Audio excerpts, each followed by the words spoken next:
अभी एक बयान आया अल्लामा अलबानी के बारे में। इस अल्लामा अलबानी की तहकीक बहुत मजबूत नहीं है। अल्लामा अलबानी के सही कह देने से कोई हदीस सही नहीं हो जाती, अल्लामा अलबानी के सही कह देने से कोई हदीस ज़ईफ नहीं हो जाती। तुम्हें पता भी है अल्लामा अलबानी कौन है?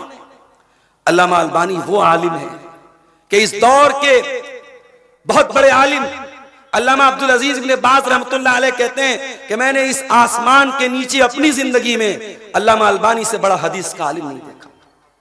अल्लामा अलबानी कोई मामूली आलिम नहीं है, चंद किताबें पढ़ के वो आलिम नहीं बन गए। उन्होंने अगर हदीस को सही कहा है तो हदीस की सारी सनद को सामने रख करके सही कहा है। अगर उन्होंने हदीस को ज़ईफ कहा है, हदीस के सारी सनद और सनद के सारे रावियों को सामने रख करके ज़ईफ कहा है। और ऐसा नहीं है कि अल्लामा अलबानी को हम मासूम मानते हैं, गलतियां उनसे भी हुई हैं, चूक उनसे भी हुई है। बहुत सारे मसाइल में हम अहले हदीस अल्लामा अलबानी की बात को नहीं मानते। मैं एक मिसाल दूं आपको। अल्लामा अलबानी का कहना था कि एतिकाफ दुनिया में सिर्फ 3 मस्जिद में हो सकता है। दुनिया में एतिकाफ सिर्फ 3 मस्जिद में हो सकता है, एक खाने काबा में मस्जिद हराम में, एक मस्जिद नबवी में और एक बैतुल मुक़द्दस में मस्जिद अक़सा में। सिर्फ 3 मस्जिदों में एतिकाफ हो सकता है। उनकी दलील क्या थी? दलील है अल्लाह के रसूल की हदीस ला एतिकाफ इल्ला फी सलासत मसाजिद, कि एतिकाफ नहीं करना है मगर 3 मस्जिद। और हदीस सही है, लेकिन हम अहले हदीस अल्लामा अलबानी की इस बात से मुत्तफिक नहीं है। हम ये मानते हैं कि जिस मस्जिद में जुमा की नमाज हो रही है, जमात की नमाज हो रही है, उसमें एतिकाफ हो सकता है। और इस हदीस का मतलब क्या है? इस हदीस का मतलब यह है कि जो सवाब इन 3 मस्जिदों में एतिकाफ का मिलेगा वो किसी और मस्जिद में नहीं मिलेगा। तो अल्लामा अलबानी की बात से हमने इख्तिलाफ किया।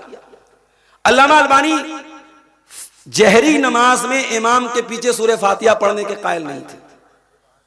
अल्लामा अलबानी का कहना था कि अगर मगरिब की नमाज है, इशा की नमाज है और इसी तरीके से फजर की नमाज है, तो इमाम अगर सूरह फातिहा ज़ाहिर पढ़ रहा है तो मुक्तदी को नहीं पढ़ना है। सिर्फ ज़ुहर की और असर की नमाज में इमाम के पीछे मुक्तदी को सूरह फातिहा पढ़ना है। अल्लामा अलबानी की इस बात से भी हम इख्तिलाफ करते हैं, जमात अहले हदीस के उलमा ने इख्तिलाफ किया है। और हमारा कहना यह है, अहले हदीस उलमा का कहना यह है कि अल्लाह के नबी ने जब ये फरमा दिया ला सलात इल्ला बिफातिहतिल किताब, बगैर सूरह फातिहा के कोई नमाज नहीं होती, तो चाहे वो जहरी नमाज हो चाहे वो सिर्री नमाज हो, हर नमाज में सूरह फातिहा पढ़ना है।